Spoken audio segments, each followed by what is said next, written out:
대한민국의 그 가해도 여기 보시는 것처럼 이렇게 굉장히 많기 때문에 광주만이 아닌 거죠. 정말로 대한민국에서 국가폭력 피해자가 몇 명인지를 한 번도 조사한 적이 없어요. 가장 문제는 그 5.18 트라우마 피해자들을 겨우 이제 그 좀 감당한다고나 할까요? 그 인원이나 예산이나 감당이 안 되는 겁니다. 국가폭력의 트라우마가 갖고 있는 특수성 때문에 전문적으로 트라우마를 그 치료해야 한다 하는 걸 그 강조했습니다. 왜냐하면 국가는 원래 보호 기능을 갖는 거 아니겠습니까? 그런데 그 보호 기능을 담당해야 할 국가로부터 피해를 입었다. 그리고 재난 피해 같은 거는 그걸로 그치고 뭐 여러 가지 경제적 어려움이 닥치지만 피해자를 비난하지는 않습니다. 그런 상태에서 살아왔기 때문에 특히 이제 오늘의 주제가 되겠습니다만 치유 공동체를 그 건설하는 것 자체가 굉장히 중요하고 트라우마 치유센터의 그 중심에 그냥 어떤 의료 행위로서의 치유보다는 그 공동체의 건설을 감당할 수 있는 기관이 되어야 한다. 그러니까 이제 그런 것들을 감안해서 여러 가지 이유 때문에 이거는 그 별도의 기관으로 인원이 다른 정신건강기관과 뭐 예산이 중복되는 것처럼 보일지 몰라도 이거는 국가가 책임을 지고 별도의 기관을 마련해야 한다 이제 하는 점을 그 강조했던 것입니다. 국가폭력의 피해자였던 사람들을 포함해서 이 대한민국의 국가 성원들이 대한민국 그 폭력을 자행했던 국가와 새로운 관계 맺깁니다. 그런 과정을 우리가 포괄적으로 민주화라고 불렀었는데 우리가 민주화에 대해서는 얼마나 많이 떠들었고 5.18에 대해서 얼마나 또 5.18 덕분에 민주주의가 발전했다 얘기를 했었습니까? 그런데 5.18 피해자들에 대해서는 정말 내몰라라 했던 겁니다. 뭐 여러 가지 거기에 대해서는 우리 최정기 선생님도 하실 말씀이 정말 많으실 거고 또 광주에서 벌어졌던 뭐 가방끈 논쟁이랄까 그다음에 이것을 민중항쟁으로 부를 것이냐 민주화운동으로 부를 것이냐 또 지식인 중심 운동가 중심 정치권 중심으로 이렇게 흐르다 보니까 실제 싸우다가 피해를 입은 그분들은 정말 방치가 됐거든요. 피해자들이 이렇게 고통받고 여전히 고통받고 있는데 그리고 피해자들은 여전히 5.18이 엄청나게 모욕당하고 조롱받고 왜곡되고 있는데 무슨 기념이냐. 그리고 그러면은 그런 현실을 멈춰야만 치우고 뭐고 가능하지. 재단에서 트라우마 치유란 건 여기 계신 분들 다 관심 가지면서 아시겠지만 굉장히 많은 시간과 노력이 필요하잖아요. 이런 상태에서 우리는 그럼 어떻게 해야 하느냐. 정말로 건강한 치유 공동체가 만들어져서 그런 사람들이 서로 텔레비에 나오더라도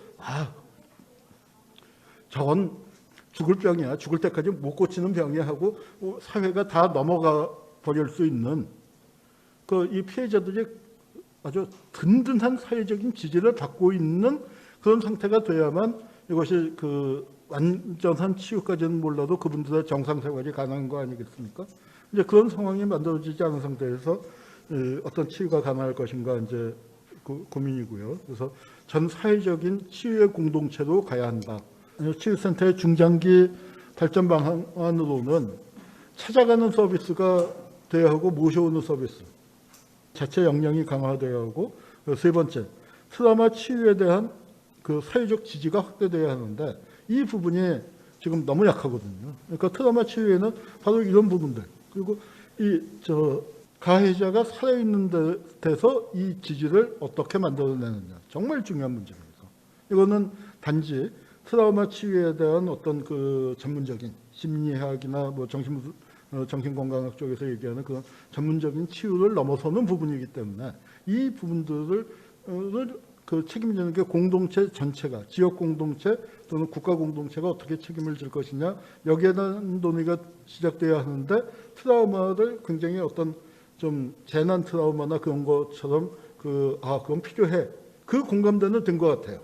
트라우마 치료의 필요성 자체에 대한 공감대는 있지만 국가폭력 트라우마가 갖고 있는 특성에 대한 공감대가 없기 때문에 이걸 만들어내는 게 대단히 필요하다고 생각됩니다. 그 다음에 특히 심리학이나 정신건강학 쪽에서 트라우마를 치유할 수 있는 분들은 많은데 저희가 이렇게 보다 보니까 국가폭력 트라우마를 치유할 수 있는 분들은 정말 손꼽을 만한 그렇기 때문에 이 양성 과정에서 트라우마 치유 전문가들의 양성 과정에서 국가폭력을 좀 전문적으로 치료할 수 있는 분들, 그리고 이거는 국가폭력은 시간이 훨씬 많이 걸립니다. 그런 점에서 우리가 이제 이걸 만들어내고 성과를 거뒀을 때 진짜 아시아의 허브, 우리 광주를 아시아 그 문화도시로 하는데 아시아 아프리카의 국가폭력 피해자들이 많은데 우리가 또 지금 미얀마 발생하고 있지 않습니까? 이런 문제들을 그 치료하는 데서 이제 언어적인 장벽은 물론 있겠지만 그래도 여기서 만들어내는 모델 같은 것들이 그 확산이 될 수 있다고 생각을 합니다. 이제 그런 면에서 그 해야 하고요. 또 장기적으로는 이제 뭐 난민 문제, 그다음에 북한의 2천만 동포가 통일이 됐을 때를 상정한다면 뭐 지금 난민도 받아들이지 못하고 있는 그런 처지인데 뭐 그런 거 생각할 때 그 우리가 그 이런 국가 권력에 의한 정치적인 이유에 의한 트라우마를 치유하는 경험을 확대하고 준비해 놓는다는 것은 세계적으로도 기여할 수 있는 바가 많다고 생각을 합니다. 이상으로 제 발표를 마치겠습니다. 제가 이제 우리 국가폭력 생존자분들을 이제 정신 건강이죠. 심리적인 건강을 이제 조사를 했을 때 그 조사를 한 그 개념을 좀 설명을 드리면 이렇게 만성적이고 반복적인 폭력과 사회적인 배제를 겪었을 때 그 후유증을 우리가 이제 복합 외상후 스트레스 장애라는 어떤 이름으로 설명을 할 수가 있을 것 같은데요. 복합 외상후 스트레스 장애라고 하는 것은 이 외상후 스트레스 장애보다 훨씬 더 삶의 전반을 이제 왜곡하고 변형시키고 훨씬 더 심각한 어려움을 야기하는 장애로 지금 얘기가 되고 있습니다. 복합 외상후 스트레스 장애라고 할 때에는 이 자기 조직화의 문제가 덧붙여진 것이라고 얘기를 합니다. 그래서 외상후 스트레스 장애에 더해서 만성적인 정서 조절을 하는 어려움, 특히 이제 우리 국가폭력 생존자분들이 너무나 고생하시는 부분은 이 자기의 피해나 고통에 대해서 아무도 책임지지 않는다는 그 분노와 울분, 네, 그게 아마 정서 조절에서 가장 고통스러운 부분이실 것 같습니다. 그리고 부정적인 자기 개념도 이 복합 외상후 스트레스 장애에 포함이 되는데요. 내가 이 사회에 속하는 구성원이 아니라는 어떤 그 수치심, 그리고 국가가 응답하지 않았기 때문에 이 모든 사건이 개인의 탓이 되어버리는 자책감, 삶이 실패했다는 느낌, 이런 것들이 이제 이 개념에 포함이 됩니다. 마지막으로 이제 관계에서의 문제가 이제 포함이 되는 증상인데요. 이것은 이제 다른 사람에게 친밀감을 느낄 수 없고 사회적으로 고립되고 소외되고 사람들을 만나지 않으려 하시는 그런 모습들이라고 이해하시면 될 것 같습니다.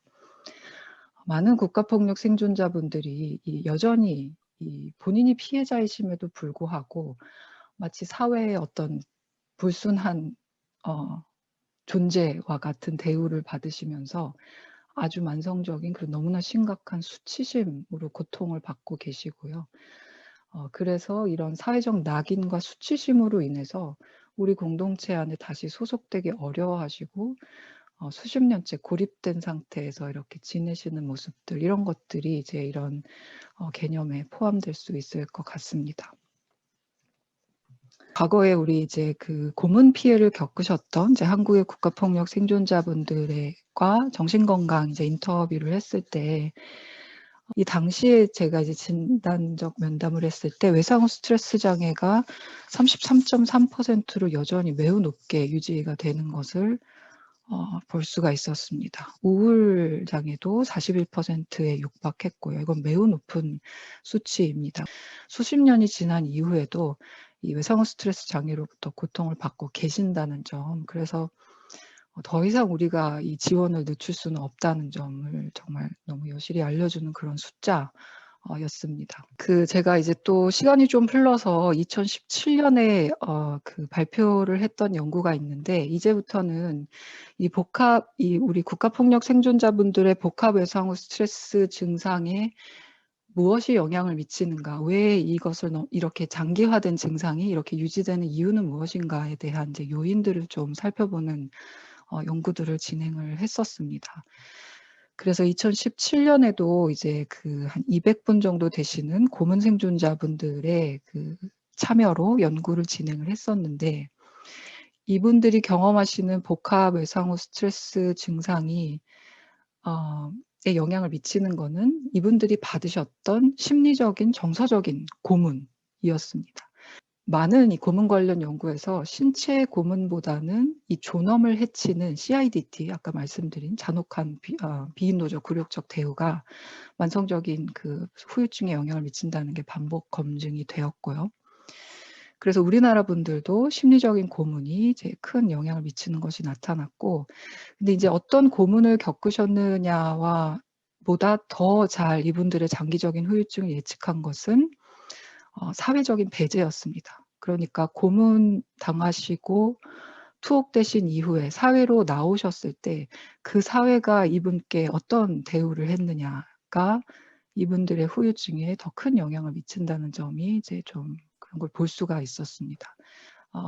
그 집단 학살의 생존자분에서부터 시작을 해서 최근에 이제 어떤 그 수사기관에서의 고문을 겪으신, 그래서 1946년에서 2017년 사이의 사건을 겪으신 국가폭력 생존자 236명, 네, 생존자 당사자와 가족분들을 포함해서 이제 저희가 그 조사를 해봤을 때 복합 외상 후 스트레스 장애가 약 15% 나왔고 외상 후 스트레스 장애가 27% 정도 나왔습니다.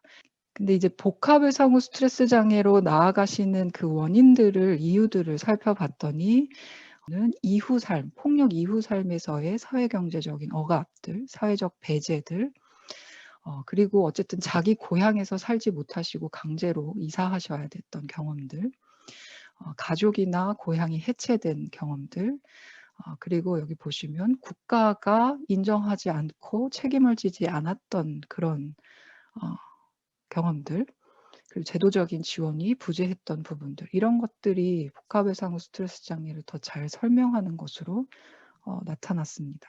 저희가 이제 정신건강이라고 할 때 포함되는 개념은 후유증이 있냐 없냐도 들어가지만 정신적인 웰빙이 어떠하느냐를 종합적으로 고려해야 우리가 정신적으로 건강하고 행복하다라고 말을 할 수 있을 것 같습니다. 예를 들어서 후유증이 없으시고, 우리 국가폭력 생존자분의 후유증이 없으시고 정신적인 웰빙도 높으시다면 완전 정신건강 상태에 있으시다라고 우리가 이제 이름을 붙입니다. 근데 이제 후유증도 있으시고 정신적 웰빙도 낮으시면 우리가 이제 쇠약과 후유증 상태에 있으시다, 뭐 이렇게 이름을 붙이는 이론이 있습니다. 그래서 쇠약과 후유증의 집단에 속하신 분들의 특징을 보니까 국가의 비승인이라는 고통을 매우 높게 호소를 하셨던 거죠. 국가의 인정과 국가의 지원이 없는 정신건강 서비스는 거의 도움이 되지 않을 수 있고 본격적인 치료조차 시작되지 못할 수도 있다. 이런 것들을 제안을 드릴 수 있을 것 같습니다. 그래서 국가가 인정하고 이해하는 어떤 안전한 환경 속에서 내가 어떤 얘기를 하든 이것이 이해되는 환경이 갖추어져 있어야만 사실은 이분들을 위한 정신건강 서비스가 시작될 수 있을 거라는 생각이 듭니다. 우리가 이제 국가폭력 생존자의 정신건강과 정신적인 웰빙을 생각을 한다면 어쨌든 물론 처음에는 이런 심각한 트라우마 후유증에 맞는 근거 기반 심리 치료를 반드시 서비스를 받으실 수 있어야 하시겠고요. 그럴 권한이 있어야 하시겠고요. 그런데 이제 우리가 후유증에 영향을 미치는 이런 요인들을 살펴봤을 때는 이분들이 그 정신건강 서비스에 접근하실 수 있는 환경을 갖추는 것이 중요한 부분인 것 같습니다. 그런 것은 이제 정부의 인정과 사회적인 인정, 네, 그리고 우리 주변 미시체계의 관계에서의 인정, 이런 것들, 그리고 이제 정부가 진실과 정의를 추구하는, 진심으로 추구하는 그런 움직임을 하는 것, 이런 것들이 우리 생존자분들의 정신건강 서비스 접근을 높일 것이고, 그거가 있어야만 이제 회복이 시작될 수 있다는 말씀을 드립니다. 그래서 이제 우리가 심리 치료, 뭐 정신 건강하면 개별 개인에게만 초점을 맞춘 서비스를 생각하게 되지만 국가폭력의 치유는 그렇지 않습니다. 그 어떤 맥락 안에 우리가 포함되어 있는지 어떤 회복의 생태학적인 체계를 우리가 고려를 해야 되고요. 지역사회나 건강관리 시스템 혹은 우리 제도, 우리 문화적인 측면에서 인식 개선과 법령과 제도를 마련하는 것, 이런 것들이 우리 생존자분들의 회복의 환경을 갖추기 위해서 우리가 고려를 해야 하는 부분이라고 생각이 들고, 국가폭력치유센터라 하면 이제 이런 것들을 고려하고 이런 것들을 추구하는 활동을 할 수 있는 센터여야 한다라고 생각이 듭니다. 네, 여기까지 일단 말씀을 드리도록 하겠습니다. 치유라고 하는 것, 이건 원래 치료해서 병을 낫게 한다라는 뜻입니다. 역사적인 트라우마를 치유할 수 있는 공간이라면 정서적이고 인간적인 측면에 초점을 맞춰야 되고, 고통을 공유하고 공감하고 위로할 수 있는 또 사유와 성찰이 있어야 되고, 더 나아가 의미를 창출하면서 성장의 단초를 제공할 수 있는 공간이어야 되겠다, 이런 생각을 하게 됐습니다. 자, 도시에서 발생한 국가적인 폭력, 이런 것들을 치유하기 위한 공간에는 아까 말씀드린 것처럼 자연이 깃들여져 있어야 됩니다. 또 뭐가 있어야 되냐면 만남이 있어야 됩니다. 사람과 사람이 만나야 되고요. 살아있는 자와 죽은 자가 만나야 되고, 지금 세대와 나중 세대가 만나야 되는, 그래서 공유하면서 기억하는, 중요한 게 또 뭐냐면 요즘에 최근에 기념관에는 희망이라는 얘기를 많이 합니다. 피해를 받으신 분들이 오히려 긍정적인 의미를 이야기를 하고 있어요. 이런 것들을 통해서 치유 공간이 사실 화해의 장소가 되어야 되겠다. 위협은 계속해서 존재하고 강력한 힘들에 대한 개인적인 무력감이 극복되는 그런 이 치유의 공간, 공동체의 어떤 적극적인 결의가 담겨있는 소통의 공간이 되겠다. 저는 이렇게 생각이 듭니다. 치유가 일어나는 우리의 내면으로 한번 들어갔으면 좋겠습니다. 되게 안전해야 됩니다. 이 사람이 믿어져야 되고 내 얘기를 쏟아냈을 만큼 신뢰가 가야 됩니다. 저 사람의 생각과 감정을 그 사람의 입장에 대해서 공감하고 있는 그대로 받아주는 무조건적인 긍정적인 존중이 필요하고, 그 다음에 겉과 속이 다르지 않는 헐과 가식이 없는 진정한 모습이 있을 때 치유적인 관계가 형성이 될 수 있습니다. 접근하기 용이해야 됩니다. 아까 말씀하셨고요. 그 다음에 상당히 쾌적해야 됩니다. 그 다음에 일상의 편안한 공간처럼 느낄 수 있는 그런 곳이어야 됩니다. 또한 추상적이고 미니멀한 표현으로 희생과 고통, 희망 등을 은유적으로 표현하는 공간일 필요가 있습니다. 왜 은유적이어야 되느냐?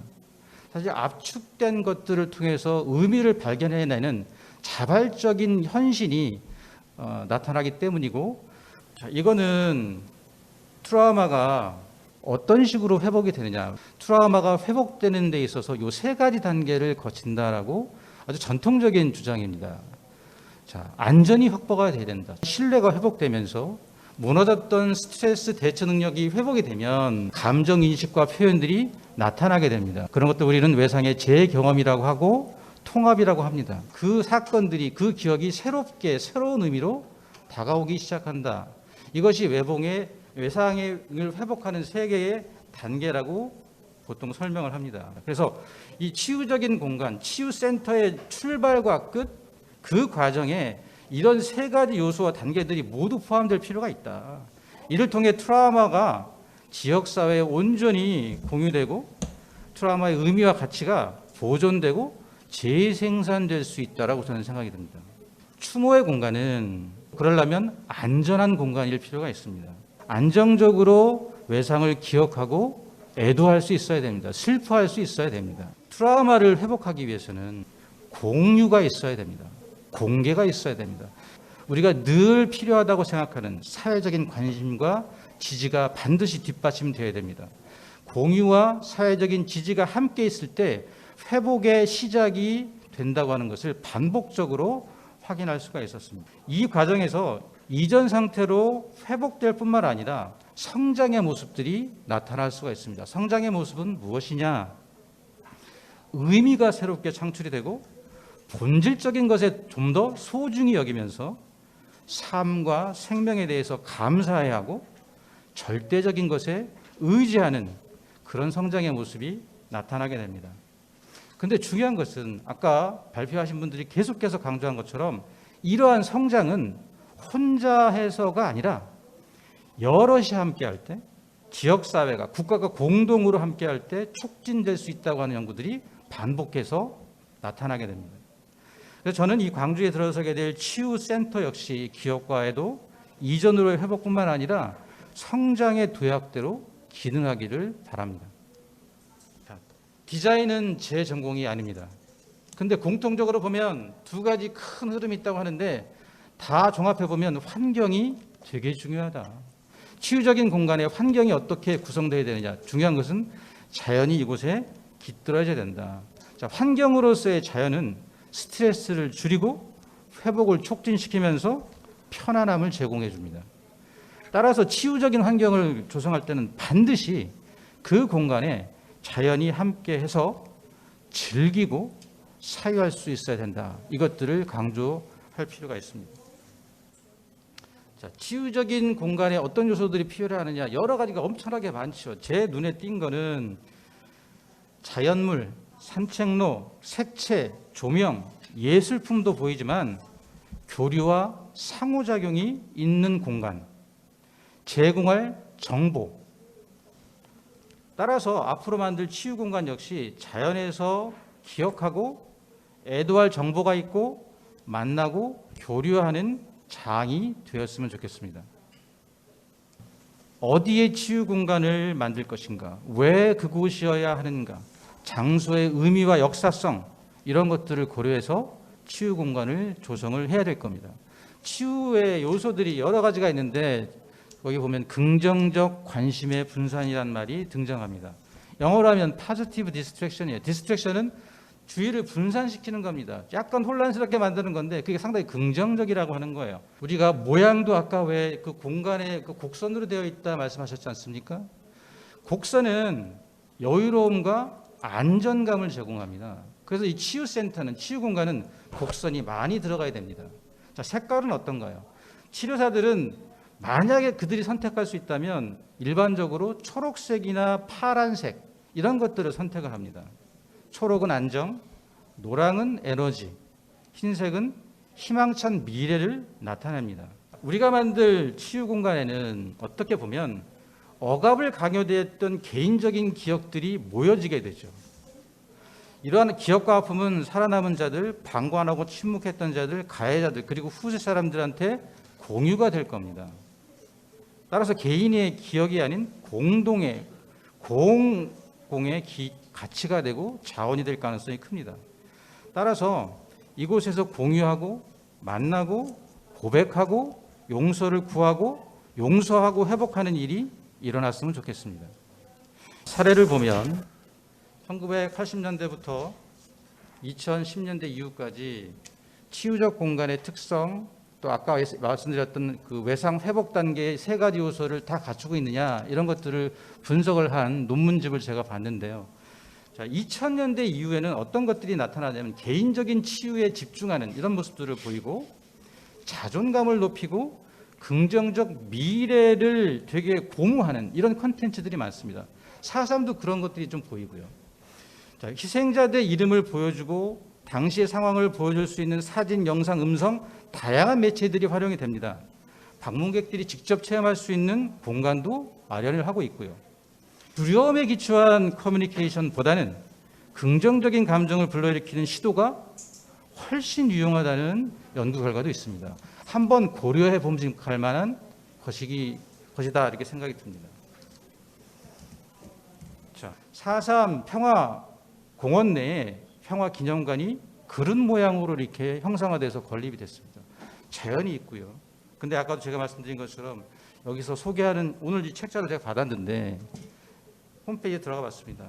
눈에 띈 건 뭐였냐면 피해, 증언 이런 게 아니라 화해, 상생, 피해자들이 화해와 상생을 얘기를 하고 있고 평화와 인권을 논하면서 미래를 이야기를 하고 있습니다. 동굴입니다. 4.3 기간 동안 천연동굴은 주민들에게는 천혜의 피신처가 되었다고 합니다. 따라서 동굴은 4.3의 역사를 찾아가는 여정의 첫 관문이자 오랜 기간 묻혀있던 역사적 진실을 찾아가는 과정이라고 볼 수가 있습니다. 마찬가지로 보면 초토화 작전, 민간인 대량 학살, 한국 전쟁 기간 동안 자행했던 형무소에서의 학살, 이런 것들이 예술품으로 담겨 있습니다. 또 희생자들의 사진이 걸려 있어요. 마지막 공간에 이런 것들이 전시가 되어 있습니다. 여기에는 점점 갈수록 하얀 빛이 들어옵니다. 이거는 미래를 상징하는 것으로 이해가 됩니다. 자, 넘어가겠습니다. 여기에 제주 트라우마 센터에서 뭘 합니까? 되게 다양한 문화적인 활동, 기념사업, 추모, 온라인, 오프라인 여러 가지들이 있습니다.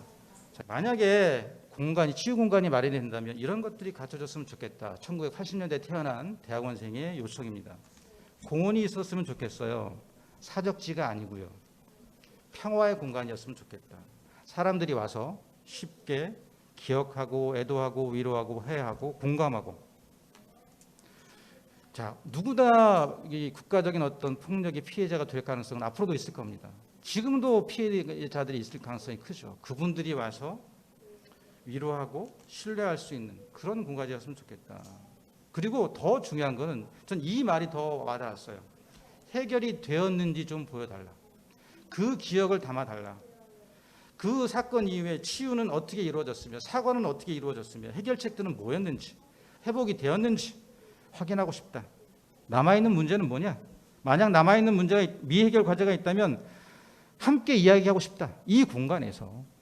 그래서 그 함께 만나서 이야기할 수 있는 소통의 프로그램들이 이 치유센터에 있었으면 좋겠다. 그러면 열심히 참여하겠다. 온라인으로라도.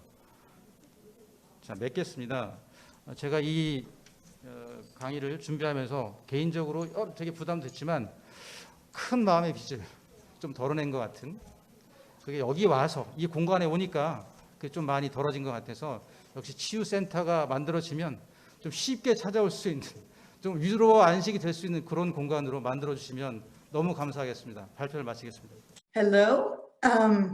Well, first of all, thank you very much for the invitation to present at this exciting conference.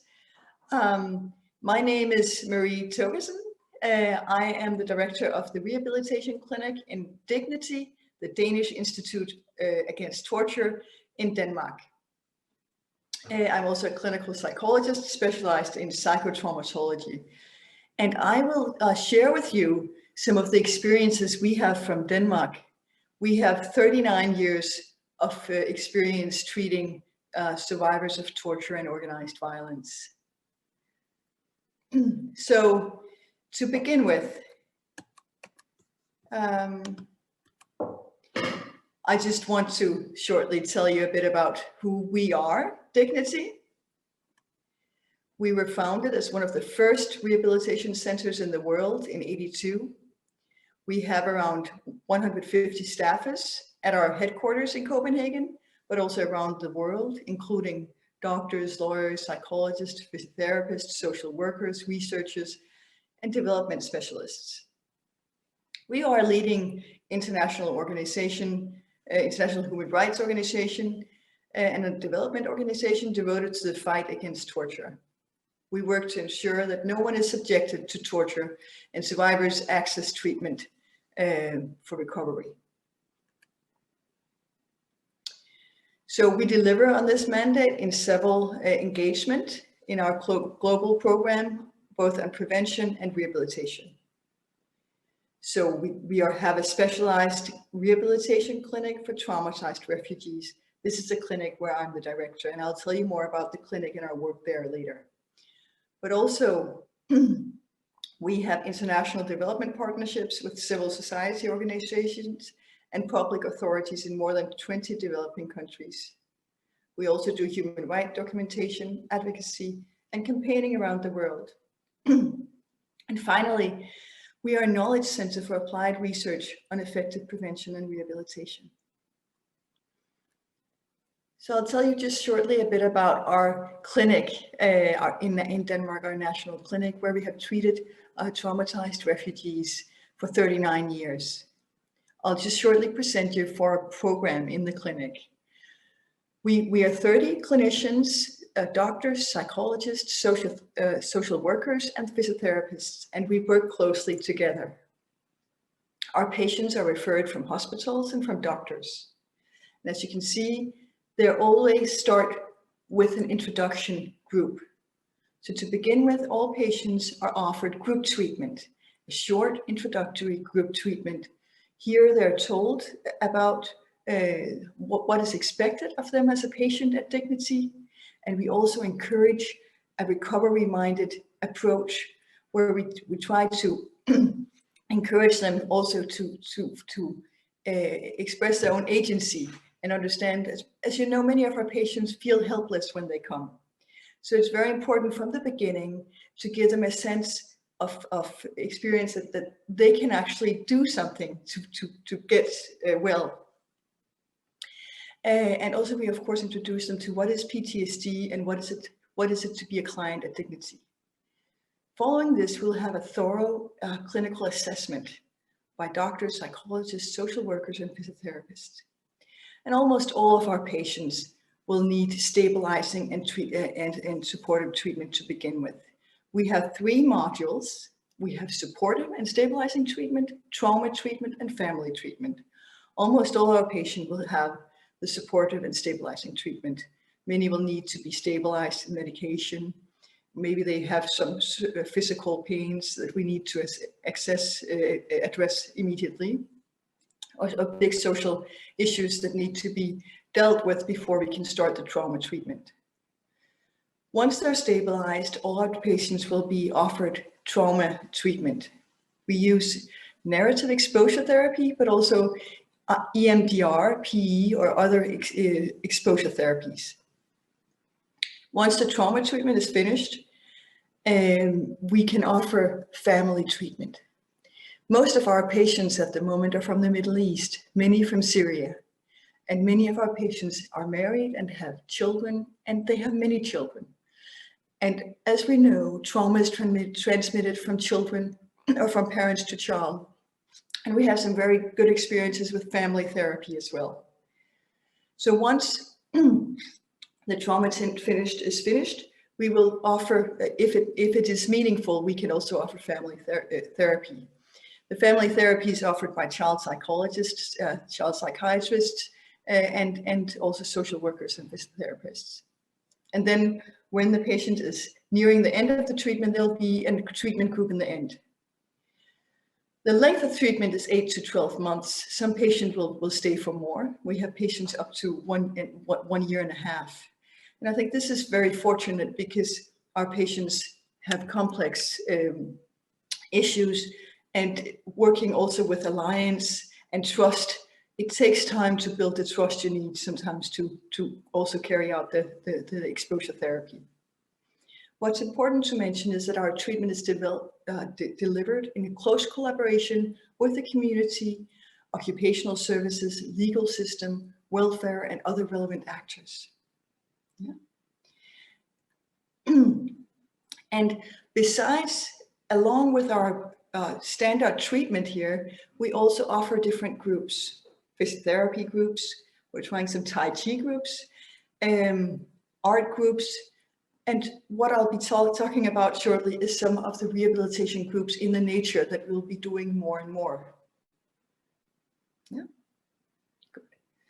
So overall, our experiences with this facilitating recovery through the environment is that it's of course, we aim to create an open, welcoming, and warm atmosphere. And we always welcome the survivor, our clients, like we would welcome a dear friend. And this is a motto we have, that we always try to welcome them as we welcome a dear friend, because this sense of deinstitutionalization is important. And we should our facilities try to encourage active engagement, and at the same time, creating peace and safety. Also, in our group rooms where we do group therapy, we try to enhance social engagement so that there are tables where they can chat. They can, this was before Corona, they could give each other coffee or they could share things together.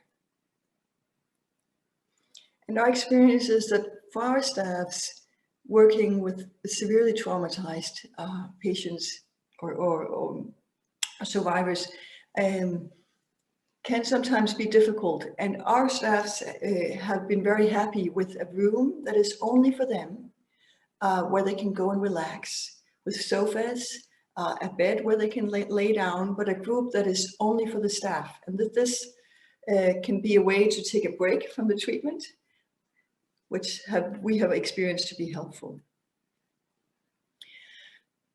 All over the world, we all experienced the COVID-19, and we have had trouble seeing our patients for physical sessions because of the COVID-19. We've been seeing many of our patients digitally through video, and we have also had some very good experiences with doing rehabilitation programs in the nature, outside.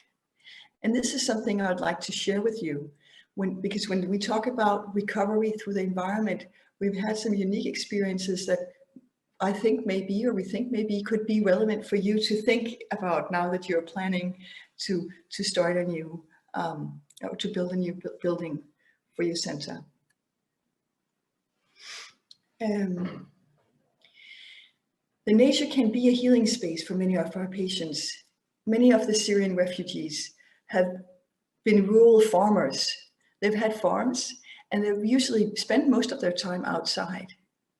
So for them, it can be very, very helpful to come outside in the Danish nature.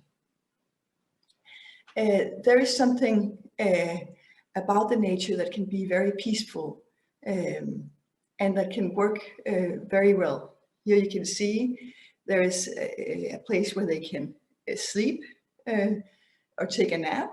And in Denmark, it's very cold.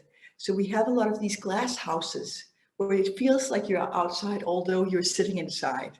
As you can see here, this can also be a way that you can sit in the nature, although you're still inside. And for our patients, many of them have been very happy with this contact with animals. Being farmers, many of them have been used to riding horses or being with sheep. And as we know, if you are very traumatized, we know that trust can be difficult, and sometimes this experience of being close to animals can be concealing. As many of our patients are used to growing their own crops, fishing their own food, and we have had some very good experiences with this in Denmark, where the patients have also socialized and found an agency in gaining their own food. In Denmark, as you know, we have a welfare system where many of our patients or many of our clients, they have just been sitting in their apartments in their homes alone without doing anything. So this rehabilitation program has been very helpful for them. It encourages engagement and encourages them to do something themselves with their own hands. And if you have a lot of pain and a lot of trauma, this can be healing. And most importantly, it has created social relationships between the patients. And here at this rehabilitation program, we also involved the local community. So they've grown crops and used spices from the Middle East, made food like they would do in their home countries, and then they've shared it with the local community. And this has created a sense of belonging and been very helpful, as you can see here. So concludingly, in this short presentation, I'd say that our experiences point to the fact that it's important to create healing places that encourage active engagement in social relationship, in the local community, and in the survivor's own healing process. And that using the group therapy, using the nature in group therapy has proven very helpful. And that it's important to think the local community and include the local community in the local nature. It could be parks or gardens, something around the center. Use it actively in the treatment. Yes, And this was a short presentation from Dignity. We wish your center all the best of luck, and we look very much forward to follow your work in the future. My email was on the front page of this presentation, and if you have any questions, you're very welcome to contact me. All the best. Thank you. 예, 전남대 사회학과에 있는 최정규입니다. 현재 5.18 연구소 소장을 맡고 있습니다. 그 5.18이라고 하면은 보통 5.18 민주화운동 이렇게 이야기합니다만 두 가지 측면이 있다고 보입니다. 하나는 국가폭력으로서 5.18이 있고, 하나는 그 국가폭력에 저항한 것으로 5.18이 있습니다. 우리가 5.18 민주화운동 할 때는 주로 저항을 강조하는 것이고, 이렇게 이제 트라우마 센터 이런 데는 국가폭력의 피해를 강조하는 것이 됩니다. 두 개를 이렇게 보는 눈이 같은 눈이 사실 아니죠. 좀 달리 보는 눈일 수 있습니다. 국가폭력으로 보면 광주 시민들은 정말 무고한 피해자, 불쌍하고 짠한 사람들 이렇게 되고, 만약 저항으로서 보면 정의를 위해서, 민주주의를 위해서 적극적으로 싸운 사람들 이렇게 됩니다. 그 양자의 괴리가 좀 있죠. 오늘 이제 저를 아마 토론자로 넣은 이유가 제 생각에는 저는 두 영역으로 다 공부를 해봤습니다만은 아무래도 사회운동의 눈으로 트라우마 문제를 좀 봐달라라는 그런 요구로 스스로 해석을 했기 때문에 써진 것과는 조금 무관하게 말씀을 드리겠습니다. 우선 먼저 좀 생각할 부분은 그런 것 같아요. 지금 트라우마 센터에서 지금 방금 발표하신 분들이 이 트라우마를 치유하기 위해서 필요한 게 안정, 그 기억, 애도 이런 표현을 계속 썼습니다. 근데 잘 아시겠지만 그런 것은 사건이 막 났을 때 발생해야만이 효과가 있지, 수십 년이 지난 뒤에는 그렇게 큰 효과가 나는 있냐라는 데서 그 의문이 좀 있습니다. 그러니까 지금 우리가 다뤄야 되는 문제는 아까 한원구 교수가 발표하셨지만은 굉장히 오래된 과거의 일을 갖고 지금 하는 거고, 그래서 트라우마로서 할 수 있는 치유의 효과가 그렇게 클 것이다라고 예상하기는 좀 어려울 거다라는 생각을 하나 합니다. 그리고 이제 그러면서 이제 저 같은 경우 이제 이 트라우마 문제를 처음 접한 게 그 1990년에 전남대 심리학과에 계시던 오수성 교수가 5.18의 심리적 충격이라는 글을 써가지고 저한테 발표하기 전에 갖고 오셨더라고요. 요거 어떻게 보냐고. 근데 저는 읽어보고 나서 감동을 받은 게 아니라 솔직히 말씀드리면 저는 그 당시 사회운동 연구에 굉장히 빠져있을 때인데, 야, 광주 시민들이 그러면 다 이상한 사람이나 이렇게 됐어요. 정신적 상처를 입은 사람들인가 광주 시민들은? 물론 그 생각이 그때 든 첫 번째 생각이었습니다. 그래서 아마 제가 그런 식으로 말씀드렸을 거예요. 그러니까 그 뒤로 저한테 그 말씀 안 하시더라고요. 이제 그런 다음에 두 번째 제가 이걸 하게 된 것은 5.18 기념재단에서 저에게 2001년에 용역을 줬죠. 트라우마를 조사하려는데 어떻게 하는 게 좋겠냐라는 것을 용역을 줘서 그때 제가 용역 보고서를 만들어낸 적이 있습니다. 근데 그때 가장 큰 고민은 뭐냐면 피해자의 고통을 어떻게 트라우마라는 것으로 만들어낼 수 있을까였습니다. 그러니까 정신적, 신체적 충격, 정신적 충격인 것은 맞는데 그것만 있냐? 경제적 고통도 있고 정치적 고통도 있고 사회적 고통도 있는데 이 모든 것을 트라우마라는 용어 하나로 해버릴 수 있을까? 저는 그것에 대해서 상당히 의문이 있었습니다. 그 의문은 지금도 갖고 있습니다. 지금도 그래서 저는 뭐 이렇게 미리 좀 말씀드리면 이상하지만 오늘 그래서 글에 제가 세 가지 의문을 좀 이야기를 세 가지보다도 먼저 하고 싶은 이야기입니다. 첫째는 방금 드린 말씀들을 좀 정리하자면 우선 사건 관련자 혹은 그 광주 시민들 뭐 하여튼 사건 관련자를 저는 이제 이런 트라우마 문제를 다루면 피해자라는 용어로 너무나 치환해 버린다라는 생각. 그때 정말 열심히 싸웠던 분들도 피해자로만 돼버리는 이런 문제. 두 번째 문제는 이 트라우마라는 것을 자꾸 이야기를 합니다. 트라우마는 근데 저는 트라우마가 피해자의 고통을 또 너무 과잉 대표하고 있다라는 생각을 하고 있습니다. 트라우마라는 말로 모든 사람들의 고통을 그냥 이야기해 버립니다. 근데 잘 아시다시피 그 방금 발표할 때도 보면 전문가들이 그 심리학 하신 분들도 발표할 때 보면 사회적으로 고립되는 것, 배제되는 것, 경제적으로 몰락한 것, 직장에서 잘리는 것 이런 이야기를 합니다. 인정받지 못함에 대한 이야기를 합니다. 그렇게 보는 것하고 이거 좀 거리가 있는 거죠, 사실. 그런 문제. 세 번째는 트라우마를 자꾸 PTSD로 접근하게 합니다. 근데 PTSD는 실은 트라우마를 진단하는 하나의 방법이지 그게 전부는 아니죠. PTSD는 그런 부분이 또 이제 문제가 있다. 그래서 PTSD가 또 지나치게 트라우마를 과잉 대표하고 있다라는 생각을 개인적으로 하고 있습니다.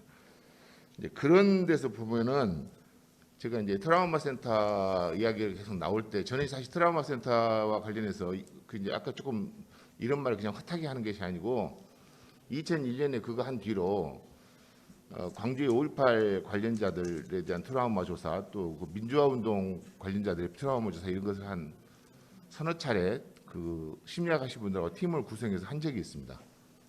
하면서 자꾸 그 허망하다는 생각이 막 들었어요.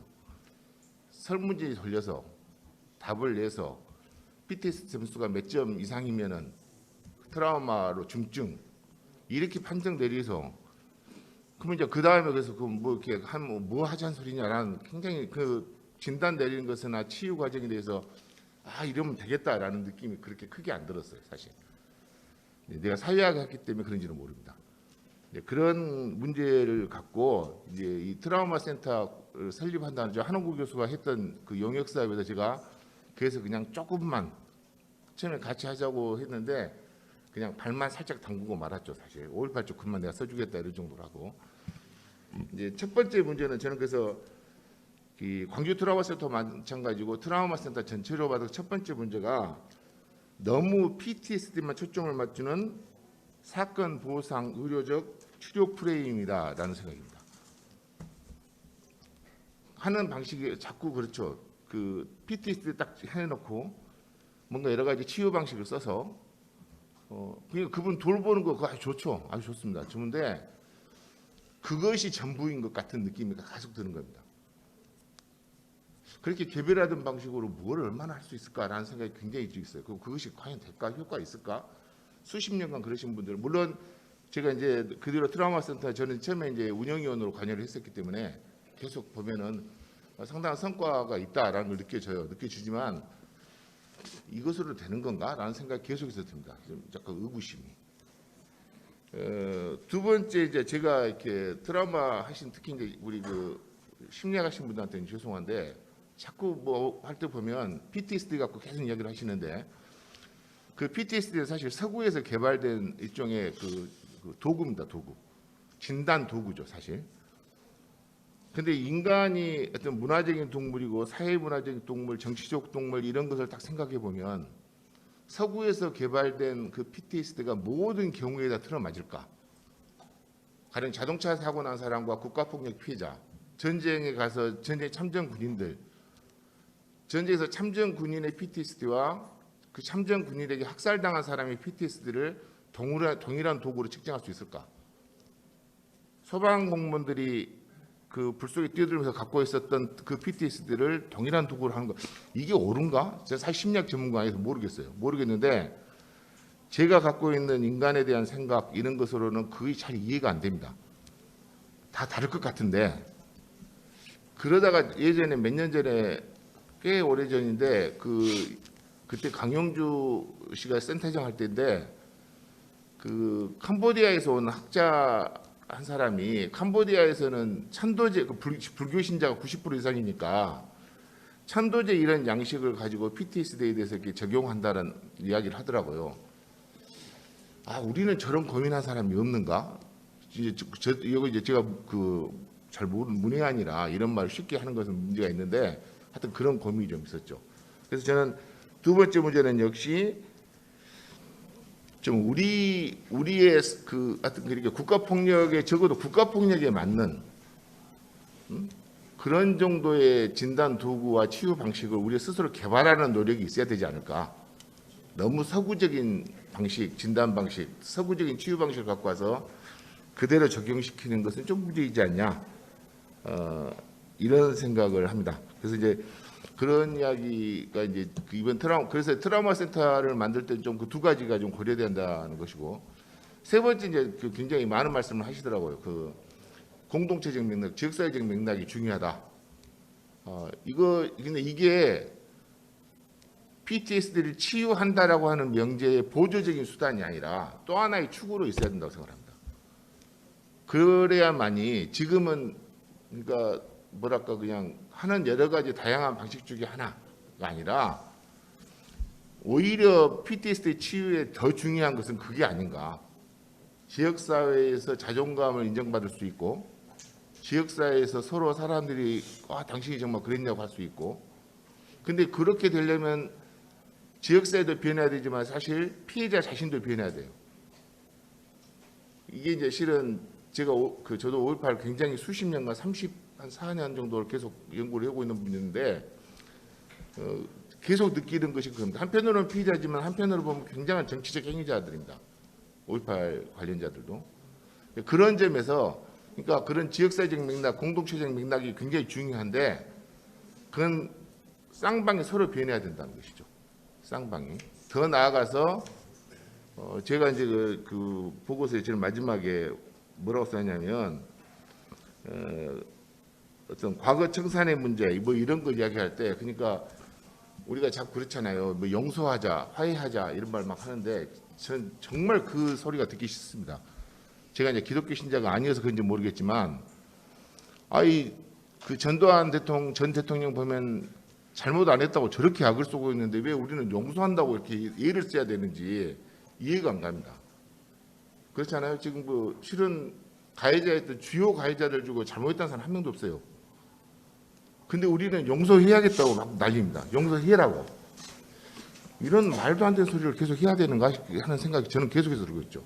그러니까 정말 무슨 영화같이 복수의 불자 정도까지는 못하더라도 그 사람들이 잘못했다고 도덕적으로 비난하고 도덕적 비난 정도 역사적으로 처단하고 이런 것은 해야죠.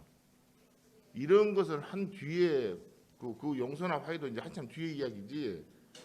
물론 지금 그분들이 나와서 우리가 잘못했다 그때 이랬다고 다 터놓는다면 그건 뭐 얼마든지 우리가 받아들일 수 있는 것이고 용서할 수 있겠죠. 근데 잘했다고 하는데 어떻게 그걸 용서합니까? 뭘 용서해야 되죠? 그런 문제. 이게 트라우마 치료가 같이 두는 문제입니다. 그러니까 단순히 뭐 PTSD 보는 문제가 아니라 훨씬 지역사회적 맥락, 어떤 정치적 맥락, 사회적 맥락 이것이 굉장히 중요하다. 그것이 트라우마 센터에서도 어떤 사회와의 관계 속에서 굉장히 설정해야지 뭐 자연스럽게 그냥 놔둔다고 해서 될까? 이런 생각이 전문가 아닌 사람으로서 조금 듭니다. 예, 이상입니다. 네, 감사합니다.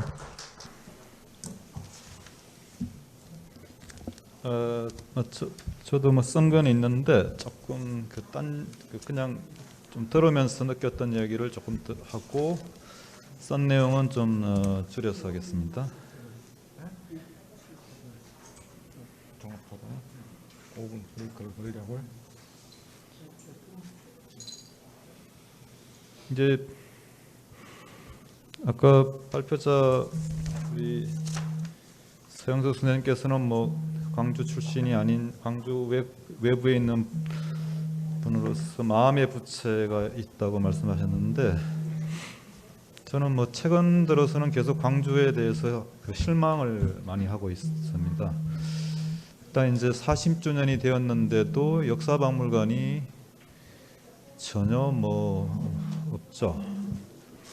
뭐 저런 거 작은 거 말고요. 제대로 된 그냥 없는 게 아니라 뭐 온갖 우여곡절과 돈은 돈대로 다 쓰고 그리고는 그냥 아주 엉망진창인 전시가 만들어져 놓으니까 그걸 또 다시 해야 되고 뭐 이런 거죠.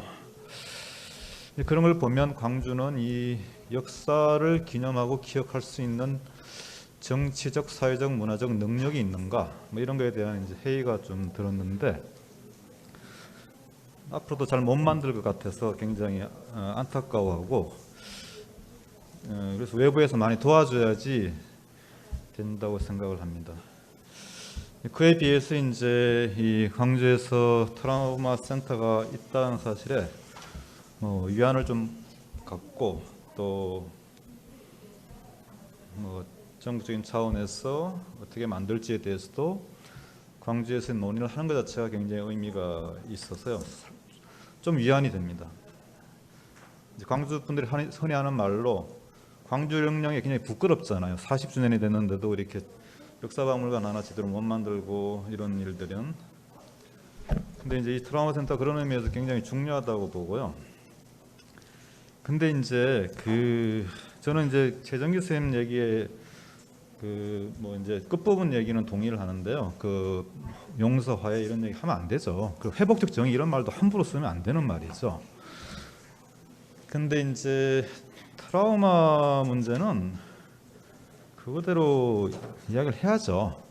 트라우마 개념이 그들의 고통을 정신적, 심리적 고통을 몸에로 인해서 생겨난 폭력 고통에 대해서 충분히 포괄할 수 있는지에 대해서는 좀 따져봐야 되죠. 그거는 이제 정신과나 심리학 쪽에서도 이제 여러 가지 논의가 있어야 되겠지만 이제 폭력 현상에 대해서도 조금 더 접근을 하다 보면 이걸 트라우마로만 굉장히 그 말이 그냥 그 고통이나 차원을 이렇게 잘 못 담고 있다라는 느낌은 좀 갖게 되죠.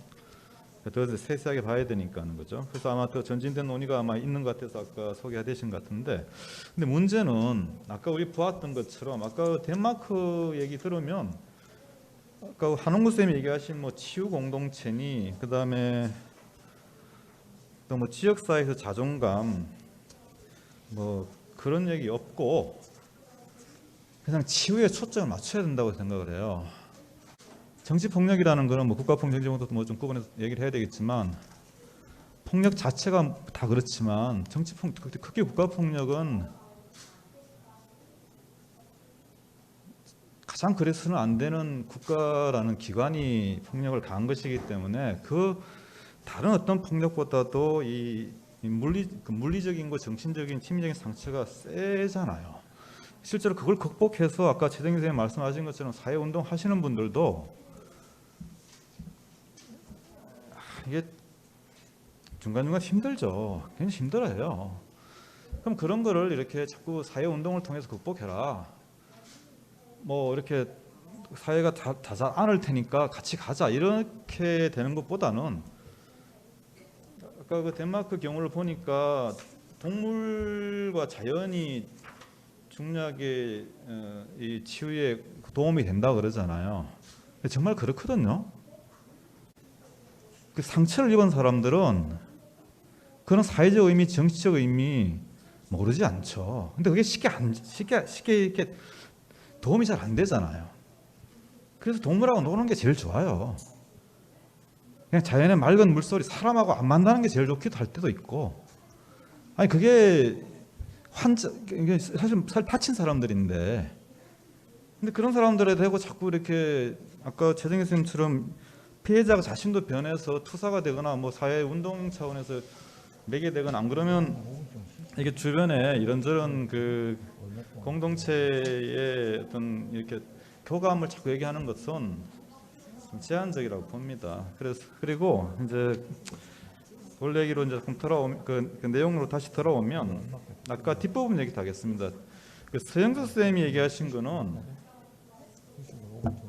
이 치유 문제랑 기업과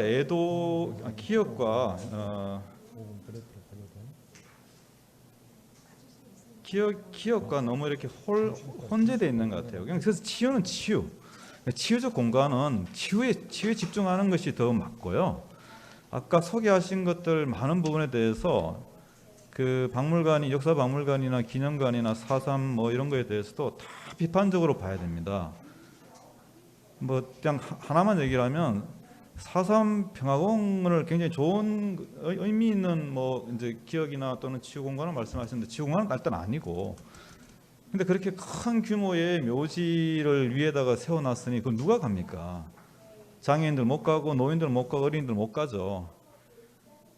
그다음에 안에 전시의 경우에도 그렇게 가짜 조형 모조품 위조품 그냥 모방 재현품보다는 실제 물건과 실제 내용이 전시가 되어야지 맞죠. 그래서 이게 이제 박물관과 추모지 문제랑 그런 곳에서 그런 곳에서 이루어져야 되는 이 기억이나 전성 그런 얘기랑 트라우마 치유의 문제는 좀 구분해서 그 치유적 공간은 그런 의미에서 이런 종류의 그 기억 공간과 다르다는 말씀을 드리고요. 이제 마지막 말씀으로 두 가지 얘기만 한웅구 쌤에게 그리고 최현영 쌤에게 질문 겸 이제 드립니다. 그러니까 결론적으로 이제 그 한웅구 쌤이 정리하신 건 굉장히 좋은 의미 있는 학문적 전진인데, 근데 이제 이 부분은 최정희 쌤 얘기랑 연결되는데 이 피해자 연구도 부족하고, 그러니까 이게 피해 구분이잖아요, 그죠? 피해 유형은 구분하셨는데 어떤 국가폭력에서 어떤 피해가 나타나는 피해 양상과 범주는 구분하셨는데 사실은 문제는 사람이잖아요. 사람들의 유형이 다 다르잖아요. 또 동일한 피해를 겪었도 국가폭력을 경험한 것도 다르고 국가폭력이 경험한 것 다른 국가폭력 경험도 다르고, 그다음에 같은 경험을 해도 그 사후 과정이 다르고, 똑같은 공포와 똑같은 고통이 있어도 이후의 과정이 다 다르고 현재 상황이 다 다르죠. 어떤 경우는 같은 국가폭력을 경험한 사람들끼리도 시기 질투와 경쟁과 이 배제와 위계화와 개서화와 등급화가 이루어지는 일도 있는 거고요. 그래서 이럴 때 이제 이 피해자들, 희생자들에 대해서도 좀 구분하면 범주하고 유형화하고 그런 게 필요하지 않을까 싶어요. 오히려 최정희 선생님 말씀하신 것처럼 시간이 많이 흘렀기 때문에 더욱더 기간에 이 피해자의 희생자들이 굉장히 다르거든요. 많이 달라요. 근데 다 비슷한 유사한 종류의 이 트라우마나 또는 이런 고통에 처해 있어요. 그래서 그거를 좀 봐야 되지 않나 이 생각이 들고요. 그리고 마찬가지로 이제 이 부분이 재정희 선생님 비슷한데 이걸 자꾸 치유 공동체 문제로 이렇게 갈 문제가 아니고 가해자에 대해서 더 많이 이야기를 하는 게 좋을 것 같아요. 저는 저를 그때 하루 종일 이틀 동안 저를 감금하고 때렸고 저는 공은 안 당했습니다만은 그 사람들에 대해서도 궁금해요. 그냥 국가 이런 게 아니고 그 가해자들에 대해서 정말 궁금해요. 그들은 어떻게 사는지도 궁금하고 왜 그들은 그렇게까지 했는지 궁금하고. 근데 많은 사람들이 그렇거든요. 그런 게 해명이 돼야지, 그런 사람들에 대한 행위가 해명이 돼야지 그들은 정말 출세 때문에 그랬는지 아니면 이데올로기 때문에 그랬는지 아니면 그 간성인지 그 행위의 동기나 행위의 과정과 현상이 해명이 돼야지 그 당시 나의 고통이나 나의 어떤 트라우마가 조금은 이렇게 가닥이 잡힐 것 같거든요. 근데 그런 얘기를 제 주변의 공피해자들은 다 하거든요.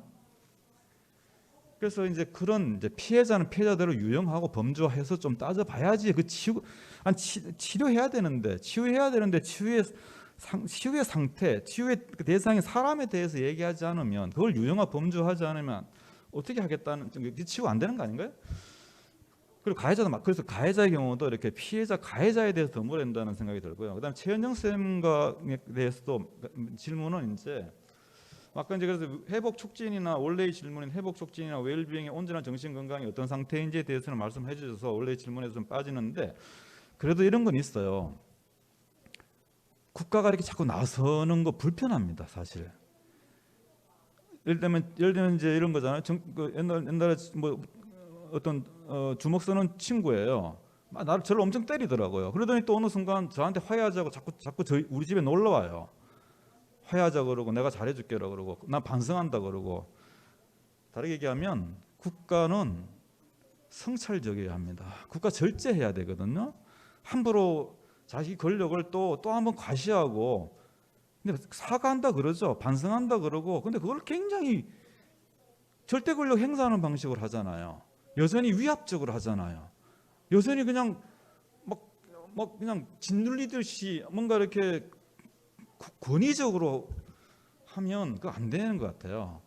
그래서 이제 예를 들면 그런 게 이제 이 논의랑 어떻게 연결되냐 하면 국립이란 말 저 모르겠습니다. 이거 지금 보면 다 국립 아니잖아요. 이 지금 보니까 덴마크도 국립 아니고 인용하신 것들 보면 다 이게 이제 NGO 그러면서 인터내셔널하게 활동하는 NGO 단체고 이런 건데 물론 뭐 그다음 기업 공간 같은 경우는 국립이 있죠. 그러나 기업 공간도 국립을 할 때는 다 국가에서 하는 게 아니라 재단을 만들어서 따로 하죠. 국가에 그래서 간섭으로부터 독립적으로 하는 거죠. 국립 트라우마 센터는 기본적으로 국가가 가해자이기 때문에 국가가 반성의 차원에서 하는 게 뭐 필요하죠. 그렇다고 해서 국가가 거기에 모든 것을 또 막 이렇게 물론 이제 그런 맥락에서 지금 준비하신 거 아닌 거라고 생각하지만 그래도 저 같으면 만약에 저 같으면 국립이란 말을 웬만하면 안 쓰고 다른 식으로 할 수도 있잖아요. 그래서 국가가 과시적이거나 아니 반성하고 계속 무릎 꿇고 있어야 되는 국가가 자꾸 대통령이 나와서 가지고 사과한다 그러는 것도 그것도 불편합니다. 자꾸 이렇게 과시적이거나 아니면은 뭔가 이렇게 위압적이거나 막 그리고 막 드러내는 방식보다는 얼마든지 재정적으로 지원하고 행정적으로 지원하되 성찰적이고 반성적이고 좀 뒤로 물러설 줄 알고 이런 게 필요한 거죠. 광주 몇 주년이라고 해서 맨날 와가지고 대통령이 와서 국무총리 와서 막 이러지 말고 그냥 국회에서 차라리 국회에서 국민의 전당에 국회의원들이 다 앉아 있고 대통령이 거기 앉아서 광주 피해자들 자산 피해자들한테 말을 들어야죠. 뭘 말을 합니까?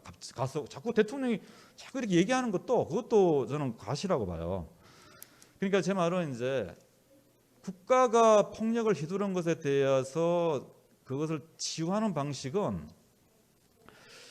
이제 여러 각도에서 이거 이제 한국 쌤의 이제 핵심적인 논지가 그거잖아요. 여러 차원이 다르니까. 그러면 국가가 반성적이고 성찰적이면서 그렇지만 국가가 좀 하여튼 좀 제대로 이렇게 피해자들을 치유하는 그런 어떤 차원들은 더 세심하게 있을 것이고 특히 거기에는 이제 불필요한 그 사회운동적 맥락 또는 과잉의 그 국가의 가시 이런 것으로부터 벗어나서 희생자 피해자 내지는 그 지금 고통을 겪고 있는 사람들의 개별적 치유에 더 집중하는 것이 상당 기간 필요하다고 생각을 합니다. 그리고 다른 곳에서 지금 하고 있는 것도 모르겠어요. 지금 소개한 거 보니까 그런데요. 섣불리 어떤 큰 얘기하지 않고 사람에 집중하는 것이라 아까 보니까 덴마크 같은 경우는 바로 그런 것 같아요. 그래야 되지 않나 싶습니다. 네, 마치겠습니다. 세 분 후 발제자와 두 분 후 토론자께 다시 한번 감사드립니다. 지금부터는 종합토론 시간 및 질의와 응답 시간을 갖도록 하겠습니다. 저희들 트라우마가 피해자들의 고통을 과잉 대표하고 있다는 말에 대해서는 저도 똑같이 생각합니다. 그런데 아마 그 광주 피해자들의 고통이 일반인들에게 전달되는 과정들을 생각한다면 저는 트라우마가 제일 호소력 있게 다가간 부분이었다고 생각을 합니다. 왜냐하면은 가령 전두환이 노태우를 구속할 때 우리가 살인마로 구속을 못했거든요. 그 90년대에도 그 처벌하자고 할 때 한참 그럴 때 그걸 못했지만 비자금 문제 나오니까 구속이 됐습니다. 도둑놈이니까 구속이 됐는데 살인마 학살자 살인자도 아니고 학살자라고 할 때는 구속을 못 시켰습니다. 이게 현실 정치인 것 같아요. 그러니까 그냥 우리가 이제 올해 그러니까 5.18 41주년이지만 박승희 열사를 비롯한 그 5월 투쟁, 91년 5월 투쟁 30주년 아닙니까? 사실 그 분신투쟁이라는 거, 그러니까 광주가 낳은 또 그 아주 절박한 몸부림이었지만 광주를 겪지 않은 일반인들이 받아들일 때는 너무나 부담스러운 겁니다. 받아들이기 힘든 부분이었다고 생각해요. 그런데 트라우마란 부분은 받아들여진 것 같아요. 근데 훨씬 그 트라우마를 앓고 있는 사람들이 트라우마뿐이겠습니까? 당장 먹고 살기 힘든데 그런 부분들 그러면은 그 고통에 대해서는 어떻게 해야 할 것이냐? 그건 일반인들이 거의 마음을 닫아버립니다. 보석은 많이 받았잖아. 당연히 해보나 그 얘기 나옵니다. 그리고 가난이 문제 이건 어떻게 누가 해결할 수 없는 거지. 근데 보상은 많이 줬지만 그게 이 피해자들 밑빠진 독에 물 붓기 아닙니까? 그러니까 이 소주 2병을 드셔야 한다 이제 그런 말 아까 최현정 선생님 하셨지만 이제 이런 부분들도 그분들이 겪고 있는 그 고통을 생각할 때 굉장히 심하죠. 그런데 거기서 트라우마만 얘기하는 거는 좀 문제가 있지 않느냐. 사회경제적인 지원이라든가 그런 부분들이 같이 돼야 하는 게 그게 당연히 맞습니다. 당연히 맞고 그리고 공동체에서 지원을 한다는 건 그런 부분까지를 포함하는 것인데 우선 뭐냐면 아무리 옆에서 도와준다 하더라도 그분이 자기 발로 서야죠. 회복을 해야죠. 그러기 위해서는 우선 정말 이 중증 알코올 중독에 가까운 자살 경계선상에서 왔다 갔다 하고 있는 그 부분을 다스려서 이분들이 최소한도의 일상으로 가야 하는 이제 그 부분 때문에 비롯된 거라고 생각을 합니다. 뭐 화해나 용서나 회복적 정의란 말 함부로 쓰면 안 된다는 말은 저도 뭐 100% 동감인데요. 그 부분은 또 하면은 얘기가 길어지기 때문에 생략을 하고요. 아까 이동기 선생님께서 좀 치유에 집중하자라고 말씀하셨는데 저는 그거에 대해서는 조금 상황이 다르다고 생각을 합니다. 덴마크 말씀하셨는데 덴마크는 뭐냐면 거기 아까 발표하신 분도 얘기하셨지만 피해자 거의 대부분이 시리아 난민이에요. 그 내전 그 상황에서 일단 빠져나온 분입니다. 덴마크는 안락한 상황 속에 있는 분들인데 우리 국가폭력 피해자들이 이 사회 내에서 이 자기들 따돌리고 박해했던 이 공동체 안에서 그 국가와 같이 살아야 하는 겁니다.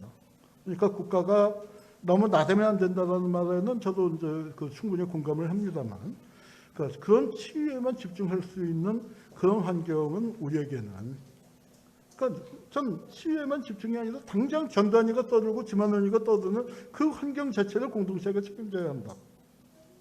그런 부분에서 공동체가 강조되기 때문에 시리아, 덴마크, 디그니티처럼 치유에 집중할 수 있는 그런 환경은 한국에서는 아직 한국의 국가폭력 피해자들 경우에는 좀 맞지 않다 하는 말씀드리고요.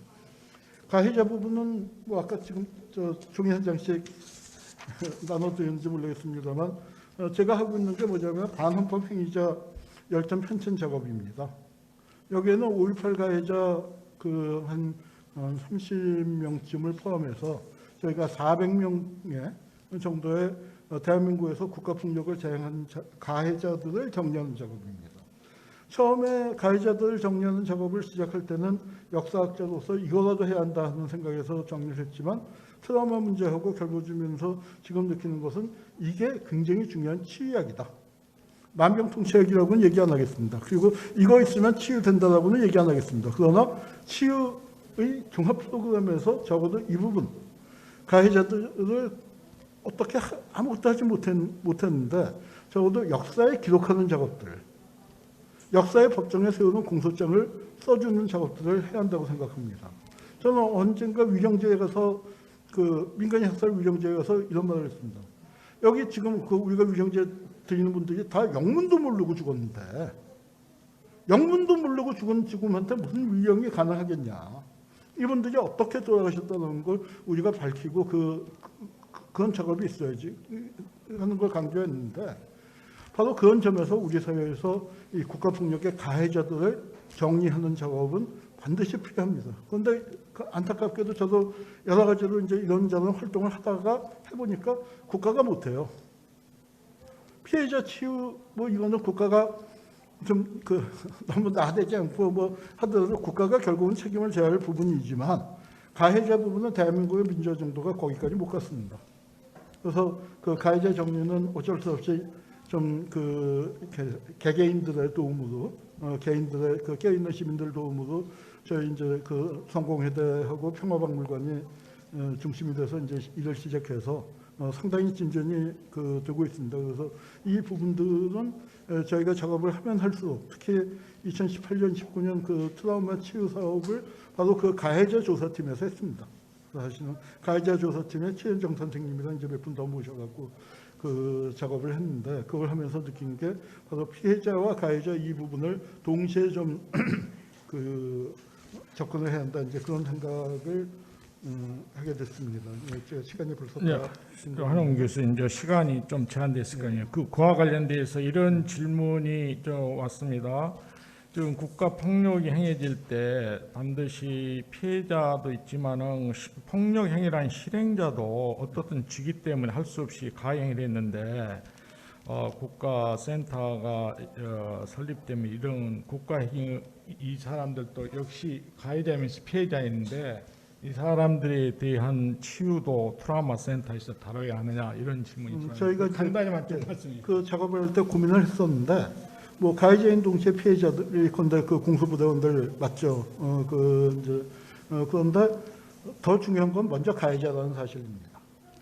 본인이 그것을 고백하고 해야만 그 사람이 갖고 있는 피해자성도 비로소 드러날 수 있죠. 가해자라는 것을 떠나서 어떻게 피해자가 될 수 있겠습니까? 그 역사에 그러니까 그 사람 개인의 어떤 법적 책임, 도덕적 책임을 묻기 이전에 적어도 가해자의 편에 섰었다는 걸 그 공인을 해야 하고 가해는 잘못된 것이라는 걸 사회적으로 공인하되 그 개인의 책임 문제를 어떻게 다루느냐 그리고 개인이 지금 고통받고 있다면 그 고통에 대해서는 어떻게 풀리겠습니까? 피해자에게 사죄를 함으로써 그리고 또 피해자로부터 용서를 받음으로써 비로소 풀릴 수가 있는 것이고 우리 공동체라는 것이 사실 우리는 보면 그 시대를 겪었던 이제 여기 지금 젊은 분들은 5.18 이후에 태어나신 분들이니까 좀 다르겠습니다만 동시대를 살았던 사람으로서 광주 피해자들이나 또는 저항했던 분들의 편에 섰던 사람들도 있지만 오히려 방관하고 침묵하고 또는 때로는 가해자 편에 적극적으로 동조했던 사람들도 있거든요. 그 사람들이 어떻게 한 사회 안에서 지지고 볶고 살아나가야 하는 것이냐.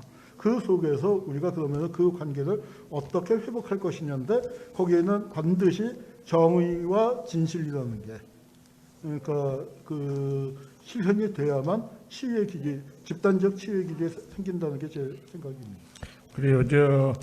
우리가 본래 이 오늘 회의의 주제가 치유공간 조성 방안입니다. 그런데 어쩌다 보니까 국가방 전반적인 대응, 발언, 시각 이렇게 확장되어서 지금 우리가 토론이 약간 그 빗나가는 좀 넘어서는 느낌이 들어서 제가 제안해서 다음 말씀해 주실 분들은 오늘 주제에 맞게끔 치유공간 조성 방안에 좀 포커스를 맞춰서 몇 마디 말씀해 주시면 감사하겠습니다. 네. 이제 몇 가지 말씀드리면요. 개별적인 그 피해자에 대한 치료와 또 집단적인 애도와 기억은 구분이 돼야 되는 건 맞습니다. 그래서 트라우마 센터에서는 아마 개별적인 접근들을 하실 것 같고 또 추념하는 그런 공간도 필요하다고 생각이 듭니다. 그 두 가지가 상당히 구별돼서 진행이 돼야 된다고 동의하고요. 근데 아까 좋은 말씀해 주신 게 국가폭력 그 진단도구 외국에서 개발된 외상 사건 척도가 정말 다 우리나라 사람들이 경험하는 그 외상 사건들을 다 포괄하느냐? 포괄하지 않습니다. 사실은 우리나라 사람들이 더 많이 경험하시더라고요. 외국에서보다. 그리고 중요한 말씀하신 게 이 국가가 자행했던 이 폭력으로 인한 트라우마를 과연 기존의 척도들이 다 담아낼 수 있는 거냐? 못 담아내죠, 사실은. 저는 지금 개인적으로는 가습기 살균 피해자들을 대상으로 해서 진행된 연구들을 종합해서 이분들이 얼마나 힘든지 기존의 척도들로 과연 이게 가늠이 되는 건지 지금 연구를 하고 있거든요. 환경부에서. 사실 다 담아내지 못합니다. 사실은. 가장 좋은 거는 그분들을 대상으로 모아서 뭐가 힘듭니까를 물어봐야 됩니다. 그리고 4년 전과 지금이 다르거든요.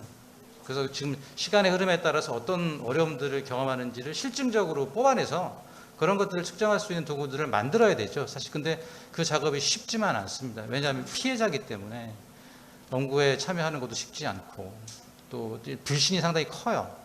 그래서 이런 부분들을 좀 해결하면 국가에서 자행한 폭력의 피해자들이 경험하는 어려움들을 특화해서 측정하는 진단도구, 그다음에 아까 유형화한다고 하는 거 상당히 좋은 것 같습니다. 시간에 따라서 꽤 다른 어려움들을 경험을 많이 하시더라고요.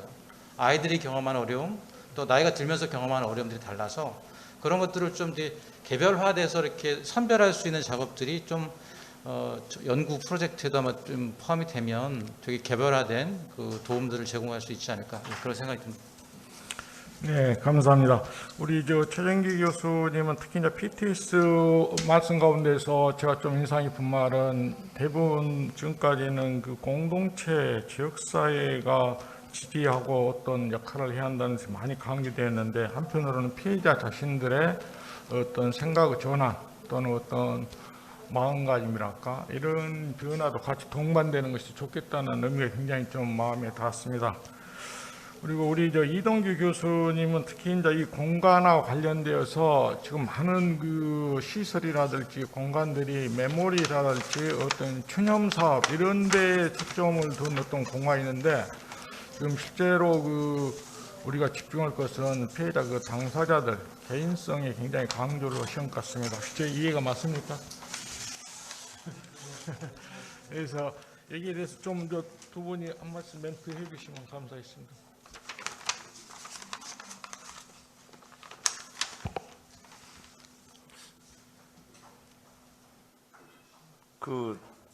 조금 말이 애매할 수 있는데요. 자꾸 지금 피해자라는 분들을 정말 피해자로 대상화시킬 필요 없이 그분들 스스로가 어떤 좀 주체가 될 수 있는 방법이 있어야 될 것 같고요. 피해자라는 것을 가지고 자꾸 자신을 피해자화하는 이런 문제가 상당히 제가 이제 옆에서 지켜보면서 드는 생각입니다. 그래서 그것은 아닌 것 같다라는 생각을 많이 했고요. 그런 점에서 이제 앞으로 세워질 트라우마 센터에서 해야 될 역할이 조금 더 많은 고민이 필요하지 않을까라는 차원에서 드린 말씀입니다.